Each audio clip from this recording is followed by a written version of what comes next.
How do I be positive? It's very simple. Actually, the world is a mixture of so-called positives and so-called negatives. I'll come to defining positive and negative later. But then, my intention, our intention filters. Because intention defines everything after what we do out here. If you are clear about the intention, then what follows would be a flow, as they call it, or the zone, as the sportsmen call it. You can be in the zone when your intention is crystal clear. And that intention filters what you see. You see? And that is the reason why when you thought that I am an owner of a brand new Camry, I start noticing Camrys around. It's not that suddenly the population of Camrys increased.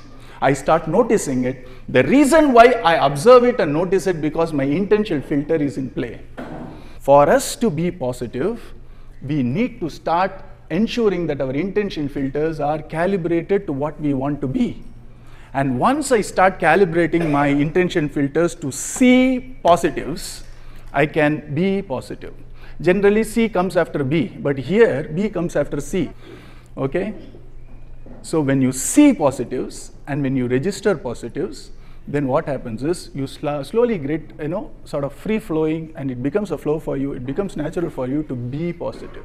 And the first do for this, which is the most practical way to do it, is to start registering positives. Generally, they say, mind is a Velcro for negativity and Teflon for positivity. Okay? So it's very easy, natural for the mind to register negativity. And it's not natural for the mind to register positivity. And that is the reason why we need to do a little bit of calibration here, so that we can find a little more poise, a little more equanimity in our mind. And that is the reason why we need to do this, which means I start registering positives. When I was in college, we used to have what is called as Murphy's laws. I'm sure that the current generation have no clue what I'm talking about, but I'll explain to them. Murphy's laws were these brilliant laws devised by an imaginary guy called Murphy. And the basic law is this: anything which can go wrong will go wrong. You see, such a positive statement. And it doesn't stop there. You see, that's the genius of Murphy. It goes on to that level that when you go late to your office, your boss will come early. When you come early to the office, your boss is always late. And you said, har samay hota hai. Yes. When you are going to a 20-story building, when you are in the ground floor, the lift is in the 20th floor. When you are in the 20th floor, down, the lift is in the first floor. And says, yes, exactly. You see, Murphy works. In fact, Murphy rocks. The reason being, we register negatives carefully.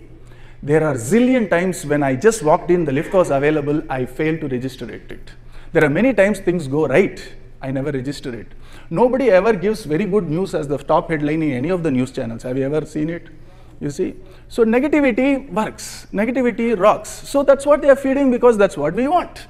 And so we are very convinced that if anything can go wrong, it will, because we failed to register the positives. You don't have to take much pains to register the negative. Another thing, there are some singers here. Suppose a singer came on stage and sang a beautiful song, 99 minutes of pure melody, 1 minute of little out of sync, apaswaram. The general feedback people give is, you sang very well, then comes the dangerous word. What is it? But the last 1 minute was a little cacophonous, you see. Now, what was the intention is, 99% you sang well, but this one word, BUT, completely annuls the earlier side of it.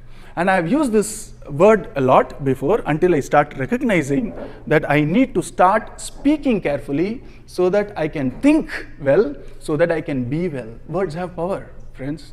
It's true. Trust me on that. And so, there is a lovely alternate to BUT. What is it, you think? Another 3-letter word. So you can be safe to say it. And, fantastic.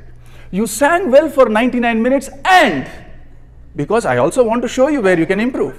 And it's a common lesson for all the generations to start recognizing the positives, if not more, at least as much as registering the negatives. So positives, take the lead out there and say, and this 1 minute needs improvement. You are telling something else now. You are completely acknowledging the positive in the heart, in the speech, and also ensuring that there is scope for improvement. So I think you need to tweak a bit. This simple change can go a long way in the way we see things. Generally, they have now researched and found out the way we speak tells a lot about the way we think, and hence the way we are. And so when we are little careful in using the words we use, consciously, deliberately, intentionally, it can certainly calibrate our thinking, and it's very easy for us to be positive, you see. And so that's the reason why I think the first good step to actually start doing things is register the positives. First step. And of course, we can improve on the negatives, use an and thinking rather than an but thinking.